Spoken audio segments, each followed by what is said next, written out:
أشهد أن محمدا رسول الله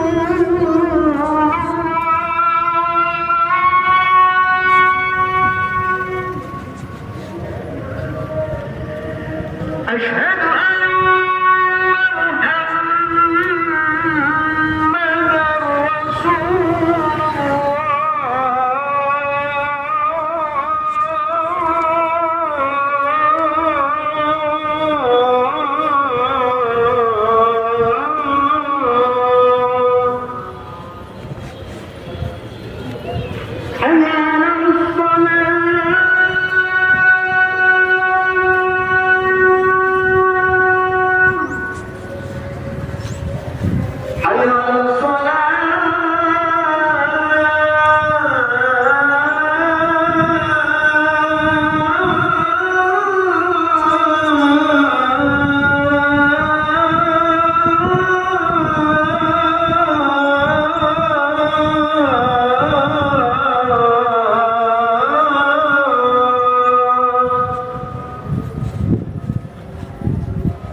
محمدا رسول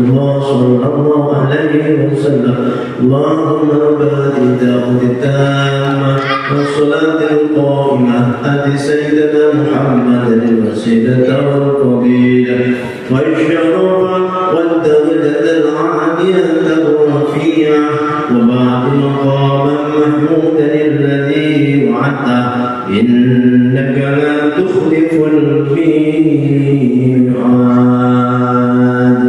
السلام عليكم warahmatullahi wabarakatuh. Hadirin jamaah sunat-sunat yang sedang mendengar rahimakumullah. Kami sampaikan materi pengurus Sanggar Cetak Tuntunan kepada para jamaah pada hari Jumat Pahing tanggal 26 Januari 2024 Masehi bertepatan tanggal 14 Rajab 1445 Majelis Dakwah berikut. Yang pertama adalah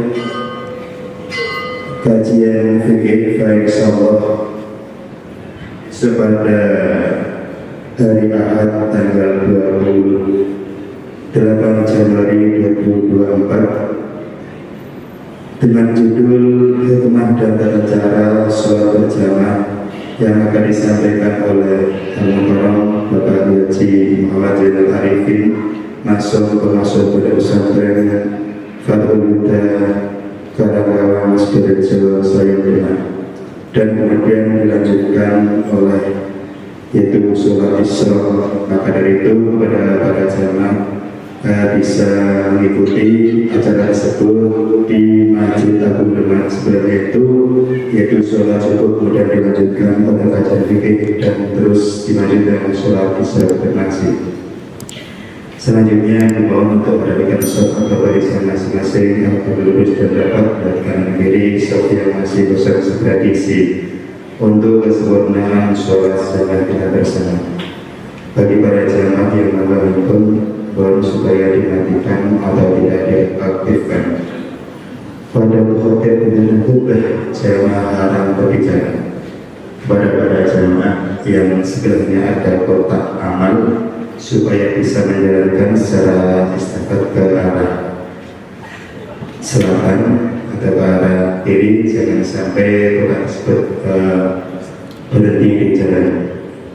Sebagaimana sholat adalah al-mukarram Bapak Haji Ahmad Malini Al-Hafidh Khotib Al-Mukarram Bapak Haji Abdul Aziz Mustafa dan Malik Al-Ustaz Farid Salim MPD. Selanjutnya permohonan uang sudah bermohonan amal pada hari Jumat yang lalu sebesar Rp6.227.500. Kalau tersebut digunakan untuk kemaslahatan masyarakat dan semoga amal tersebut diterima oleh Allah Subhanahu wa taala dan dijadikan amalan sholih makbulan barokah min taubat. Amin ya rabbal alamin.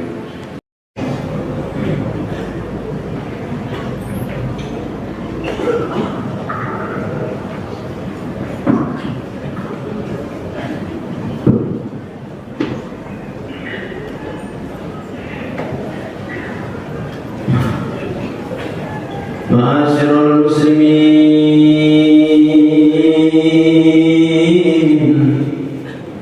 wal mu'minin rahimakumullah. Ruwiya an Abi Hurairah radhiyallahu anhu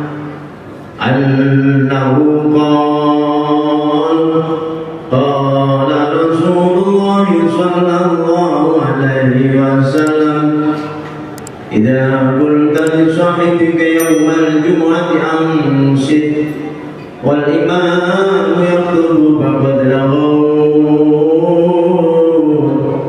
رواه البخاري ومسلم. فإذا صعد الخطيب المنبر فلا يتكلمن أحدكم ومن يتكلم فقد لغى فلا جمعة له. أنصتوا واسمعوا وأطيعوا رحمكم الله. أنصتوا واسمعوا وأطيعوا رحمكم الله. أنصتوا واسمعوا وأطيعوا رحمكم الله.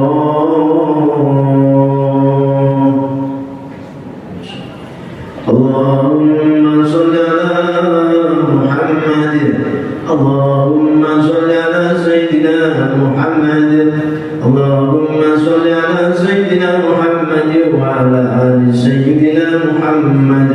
اللهم قوم الإسلام والمسلمين والمسلمات والمؤمنين والمؤمنات وسائرهم على موالد الدين. رب اختم لنا منك بالخير ويا خير الناصرين برحمتك يا أرحم الراحمين.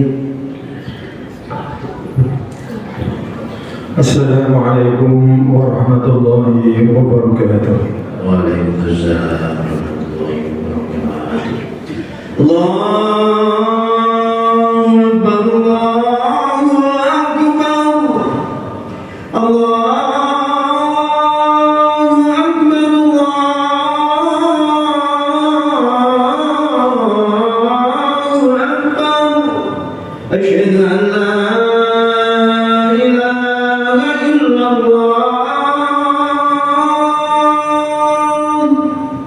أشهد أن لا إله إلا الله.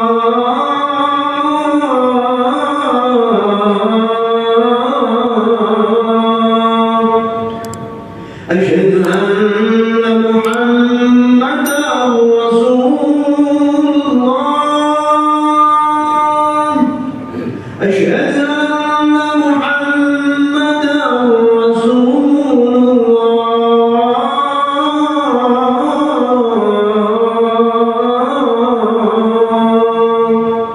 حي على الصلاة.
الحمد لله الذي كان بعباده خبيرا بصيرا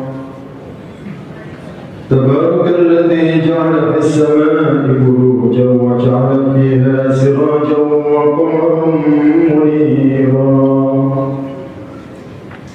وأشهد أن لا إله إلا الله وحده لا شريك له جعل الليل والنهار خلفة لمن أراد أن يذكر أو أراد شكورا وأشهد أن نبينا وسيدنا محمدا عبده ورسوله بعثه ربه هاديا ومبشرا ونذيرا وداعيا إلى الله بإذنه وسراجا منيرا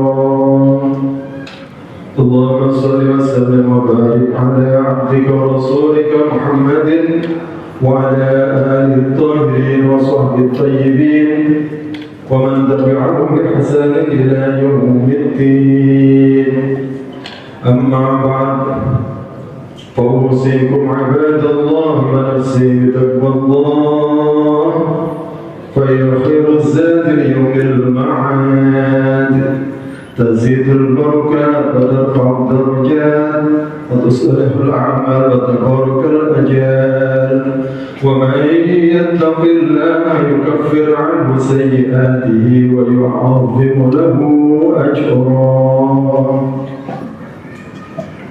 Ma'asyiral muslimin wa zumratal mu'minin rahimakumullah. Marilah kita tingkatkan rasa ketakwaan kita kepada Allah Subhanahu wa taala dengan senantiasa menjalankan perintahnya dan menjauhi larangannya. Dan marilah kita gunakan waktu yang masih kita miliki untuk introspeksi diri secara terus-menerus, terutama di bulan Rajab ini, yaitu salah satu di antara 4 bulan haram yang dimuliakan oleh Allah Subhanahu wa taala. Di bulan Rajab sebagaimana kita ketahui adalah bulan terjadinya Isra wa Mi'raj, yaitu pada tanggal 27 Rajab tahun 621 Masehi atau Miladiah, yaitu 3 tahun sebelum hijrah atau tahun ke-10 masa kenabian. Allah Subhanahu wa taala berfirman, Subhanalladzi asra bi'abdihi lailan minal masjidil haram ilal masjidil aqsa alladzi barakna hawlahu linuriyahu min ayatina innahu huwas-sami'ul basir. Maha suci Allah, Maha suci Allah yang telah memperjalankan hambanya pada suatu malam dari Masjidil Haram ke Masjidil Aqsa yang telah kami berkahi sekelilingnya agar kami perlihatkan kepadanya sebagian tanda-tanda kebesaran kami. Sesungguhnya Dia adalah Maha mendengar lagi Maha melihat. Tidak kurang 16 sahabat telah meriwayatkannya dalam beberapa hadis sahih, di antaranya Anas bin Malik, Abu Dhar, Ibnu Abbas, Jabir, Abu Hurairah dan lain-lain radhiyallahu anhu. Puncak dari perjalanan spiritual Rasulullah SAW dalam Isra Mi'raj adalah perintah salat 5 waktu. Sebuah hadis riwayat Ahmad kata An-Nasai At-Tirmidzi menegaskan, furidat ala Nabi sallallahu alaihi wasallam as-salawatu lailatul isri bi 50. ثم نكست حتى جعل 5 ثم نودي يا محمد إنه لا يبدل القول لدي وإن لك بهذا الخمس 50. Salat telah difardukan kepada Nabi Muhammad SAW pada malam Isra 50 waktu, kemudian dikurangi menjadi 5 waktu. Lalu diserulah, wahai Muhammad, sungguh putusanmu tidak dapat diubah lagi, dan dengan salat 5 waktu itu engkau tetap mendapatkan pahala 50 waktu. Jamaah rahimakumullah, perintah salat 5 waktu diterima Rasulullah SAW secara langsung tanpa perantara malaikat Jibril. mengilustrasikan bahwa salat merupakan komunikasi langsung antara hamba dengan Tuhannya, sebagaimana disampaikan dalam sebuah hadis, aqrabu ma yakunul 'abdu min rabbih 'azza wa jalla wa huwa sajidun waqtiru du'a, rawahu Muslim. Posisi terdekat seorang hamba dengan Tuhannya, yaitu Allah Subhanahu wa taala, yaitu ketika sedang sujud, sedang sholat. Maka berbanyaklah doa ketika itu. Hadis riwayat Imam Muslim. Sholat juga merupakan amalan yang pertama kali akan dihisab, sebagaimana sabda beliau sallallahu alaihi wasallam yang artinya sesungguhnya amal hamba yang pertama kali dihisab pada hari kiamat adalah sholatnya. Apabila sholatnya baik, dia akan mendapatkan keberuntungan dan keselamatan. Apabila sholatnya rusak, dia akan menyesal dan merugi. Jika ada yang kurang dari sholat wajibnya, Allah maksudnya kurang sempurna dalam melaksanakannya, Allah Ta'ala mengatakan, lihatlah apakah pada hamba tersebut terdapat amalan sholat sunnah, maka sholat sunnah tersebut akan menyempurnakan sholat wajib yang kurang sempurna. Sholat fardu berfungsi juga sebagai sarana mendekatkan diri kepada Allah Subhanahu wa taala, sebagaimana hadis qudsi Allah Subhanahu wa taala berfirman, "Wa ma taqarraba ilayya 'abdi bi syai'in ahabba ilayya mimma aftaratuhu 'alaihi."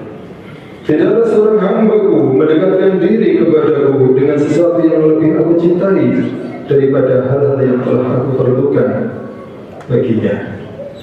Maka memperbaiki sholat fardu dengan keutamaan dan adab tata krama etikanya berarti juga memperbaiki takarrub atau mendekat kepada Allah Subhanahu wa taala.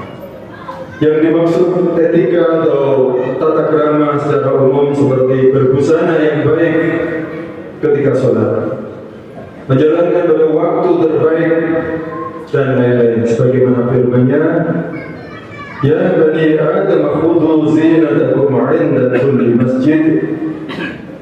Wahai anak cucu Adam, wahai manusia, pakailah pakaian kamu yang bagus setiap memasuki masjid atau setiap sholat.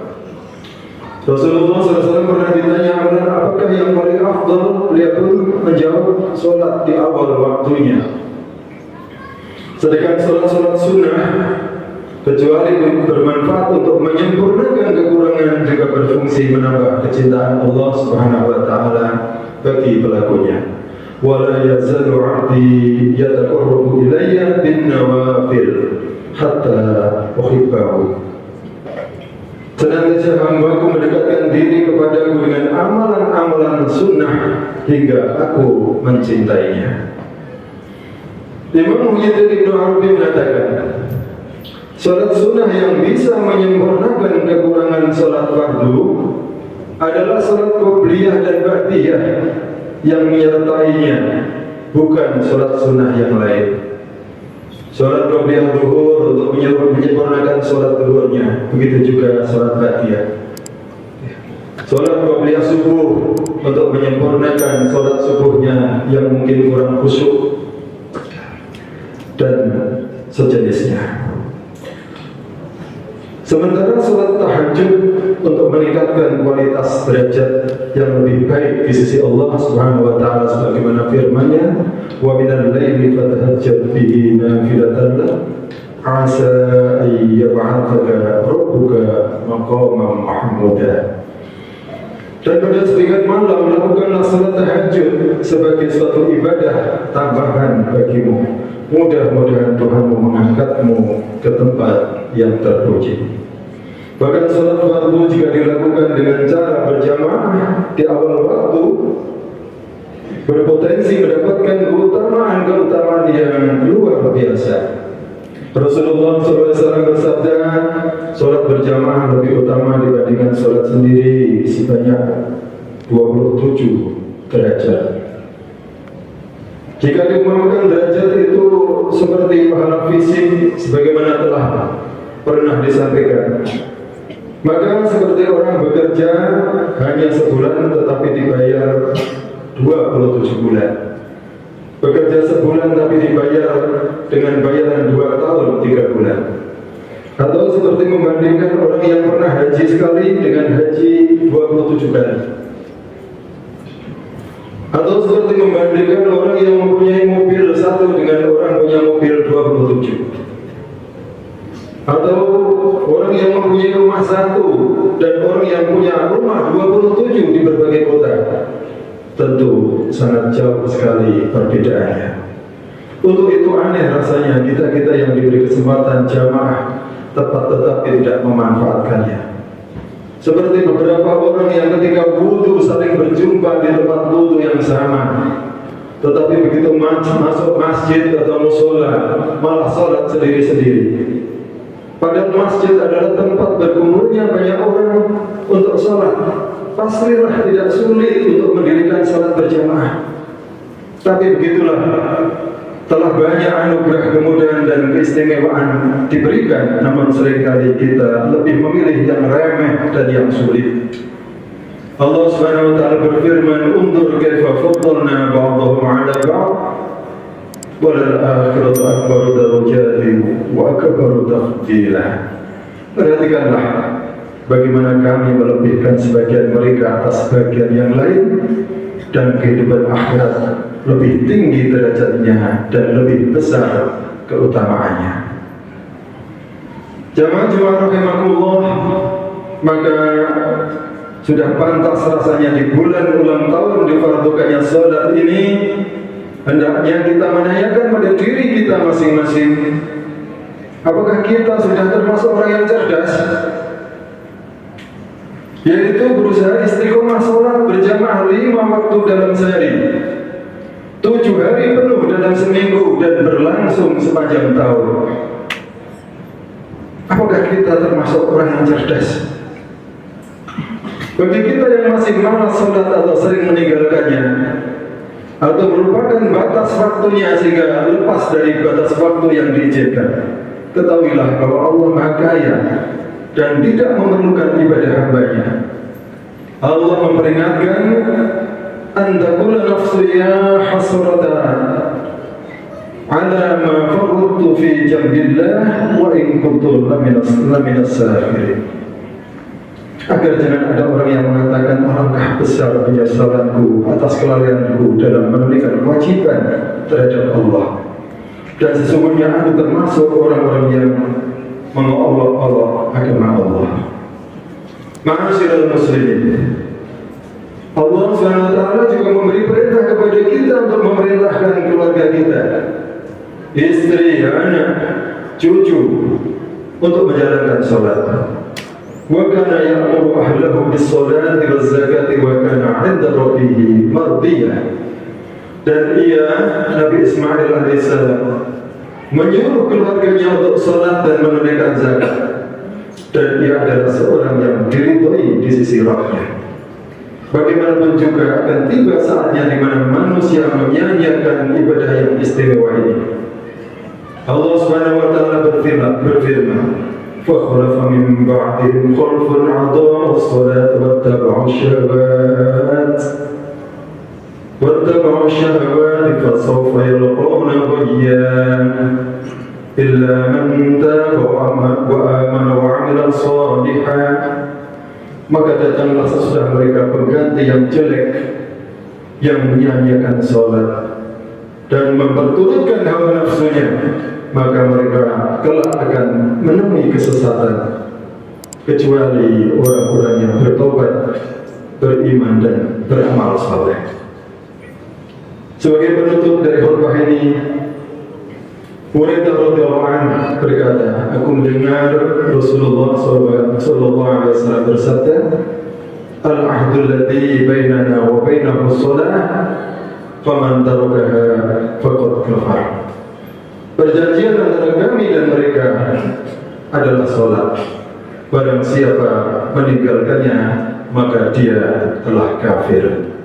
Demikian khutbah singkat yang bisa saya sampaikan, mudah-mudahan kita termasuk orang-orang yang senantiasa menjalankan sholat pada waktunya tepat, dan kita lakukan secara berjamaah terus menerus, ditambah dengan surat-surat sunnah yang akan menempatkan kita derajat yang tinggi di sisi Allah Subhanahu wa taala. Amin Allahumma amin. A'udzu billahi minasyaitonir rajim. Bismillahirrahmanirrahim. Rabbi ij'alni muqimas sholati wa min dhurriyyati rabbana taqabbal du'a. ربنا اغفر لي ولوالدي وللمؤمنين يوم يقوم الحساب. بارك الله لي ولكم في القرآن العظيم ونفعنا به وإياكم بما فيه من الآيات والذكر الحكيم وتقبل منا تلاوته إنه هو السميع. أقول قولي هذا أستغفر الله العظيم لي ولكم فاستغفروه إنه هو الغفور الرحيم. اللهم صل وسلم وزد من وعدك وتقبل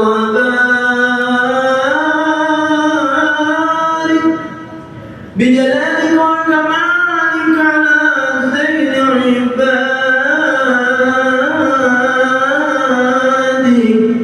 واشرف عبادك سيدنا مولانا محمد وعلى آله وصحبه وسلم. ورضي الله تبارك وتعالى عن كل صحابة رسول الله أجمعين.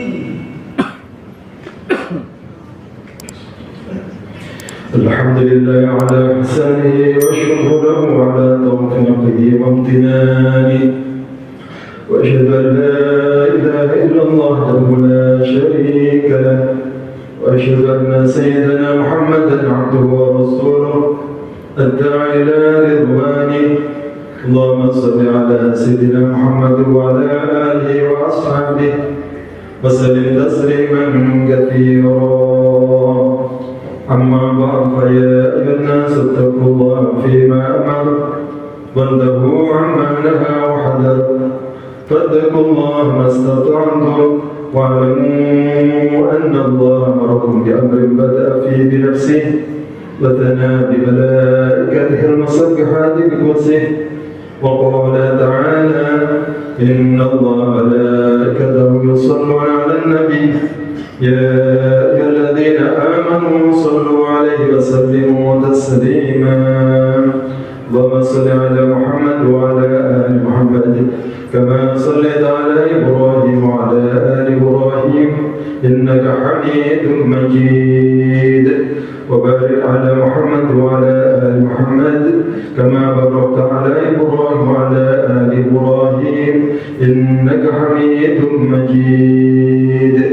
اللهم اغفر للمسلمين والمسلمات والمؤمنين والمؤمنات الأحياء منهم والأموات إنك سميع قريب مجيب الدعوات. اللهم اقسم لنا من خشيتك ما يحول بيننا وبين معاصيك، ومن طاعتك ما تبلغنا به جنتك، ومن اليقين ما تهون به علينا مصيبات الدنيا، ومتعنا بأسماعنا وأبصارنا وقوتنا ما أحييتنا، واجعل الوارث منا، واجعل ثأرنا على من ظلمنا، وانصرنا على من عادنا، ولا تجعل مصيبتنا في ديننا، ولا تجعل الدنيا أكبر همنا ولا مبلغ علمنا، ولا تسلط علينا من لا يرحمنا. اللهم إنه لا معين إلا أنت، فعنا يا رب على القيام للصلاة. اللهم اهدنا إلى كل عمل به مرضاتك. اللهم اجعلنا من المقيمين لصلواتك، وأقربنا بالصلاة في ميقاتها يا أرحم الراحمين. اللهم يا قادر يا من ترى سرائر البشر، امن على كل من لا يصلي بلذة القرب منك. اللهم قوي إيمانه ولا تمنعه رحمتك. اللهم إنك تعلم ولا يعلم، واجعل رحمتك به قربا منك وهداية إليك. اللهم إنك تعلم أن من يعمر مساجد الله ومن آمن بالله واليوم الآخر. اللهم اجعلنا ممن يعمرون المساجد ابتغاء وجهك وارزقنا الحفظ على الصلاة. ربنا لا تزغ قلوبنا بعد إذ هديتنا وهب لنا من لدنك رحمة إنك أنت الوهاب. ربنا آتنا في الدنيا حسنة وفي الآخرة حسنة وقنا عذاب النار. عباد الله إن الله يأمر بالعدل والإحسان وإيتاء ذي القربى وينهى عن الفحشاء والمنكر والبغي يعظكم لعلكم تذكرون. واذكروا الله العظيم يذكركم واشكروه على نعمه يزدكم واسألوا من فضله يؤتكم ويهدكم ولذكر الله أكبر. الله أكبر الله أكبر أشهد أن لا إله إلا الله أشهد أن محمدا رسول الله. حي على الصلاة حي على الفلاح قد قامت الصلاة قد قامت الصلاة. الله أكبر الله أكبر لا إله إلا الله. سووا صفوفكم فإن تسوية الصفوف من إقامة الصلاة.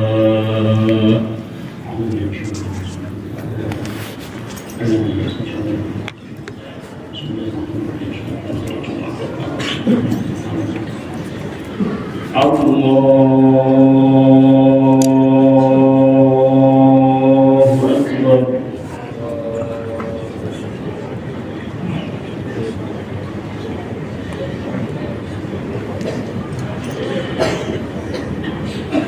بسم الله الرحمن الرحيم. الحمد لله رب العالمين الرحمن الرحيم مالك يوم الدين. إياك نعبد وإياك نستعين.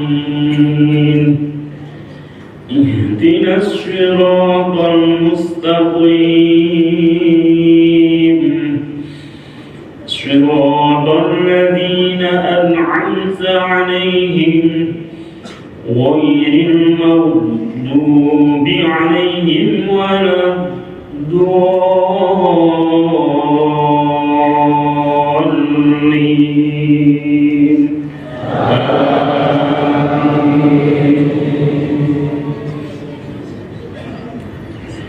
بسم الله الرحمن الرحيم.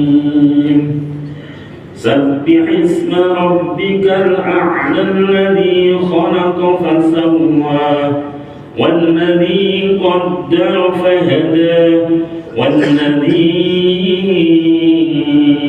أخرج المرعى فجعله غثاء أحوى. سنقرئك فلا تنسى إلا ما شاء الله إنه يعلم الجهر وما يخفى. ونيسرك لليسرى فذكر إن نفعت الذكرى. سيذكر من يخشى ويتجنبها الأشقى الذي يصلى النار الكبرى ثم لا يموت فيها ولا يحيا. قد أفلح من تزكى وذكر اسم ربه فصلى. بل تؤثرون الحياة الدنيا والآخرة خير وأبقى. إن هذا لفي الصحف الأولى صحف إبراهيم وموسى. الله أكبر.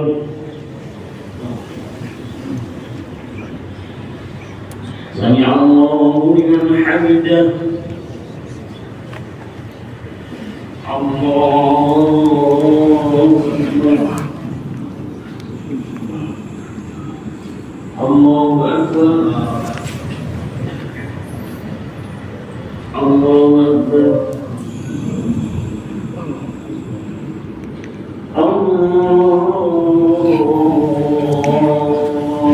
الله أكبر. بسم الله الرحمن الرحيم.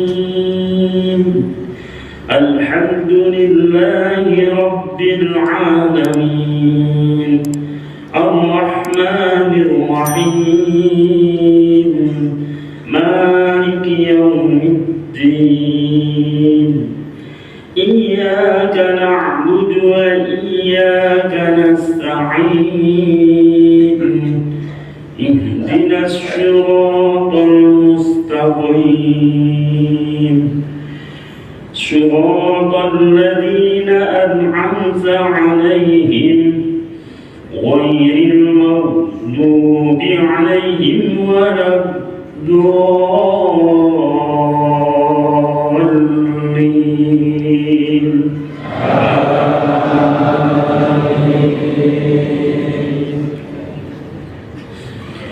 بسم الله الرحمن الرحيم.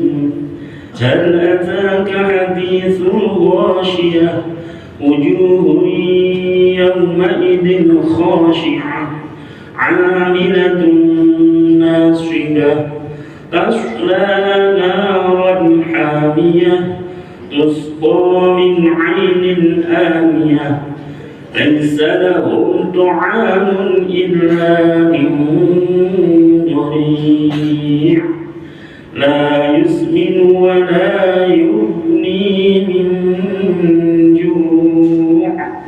وجوه يومئذ ناعمة لسعيها راضية في جنة عالية لا تسمع فيها لاغية فيها عين جارية فيها سرر مرفوعة وأكواب موضوعة ونمارق مصفوفة وزرابي مبثوثة.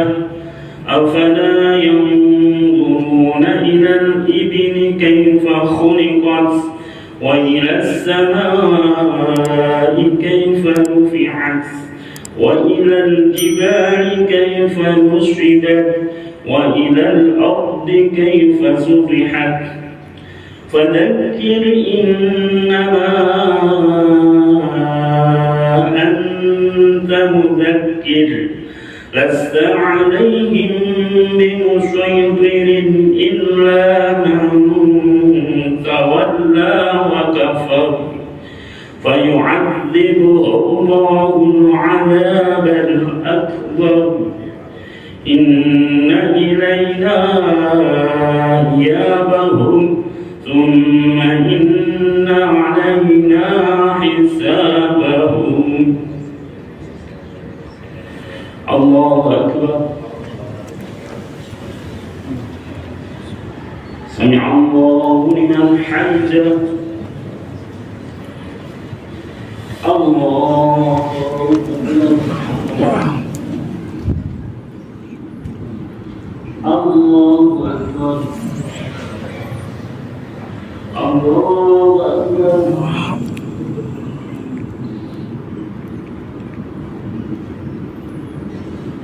الله أكبر.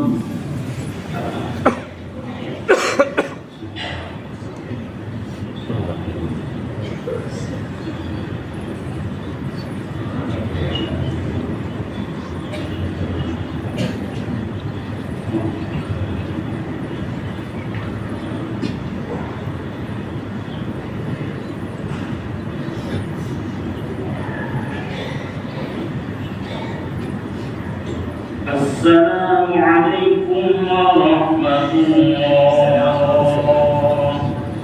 السلام عليكم ورحمة الله.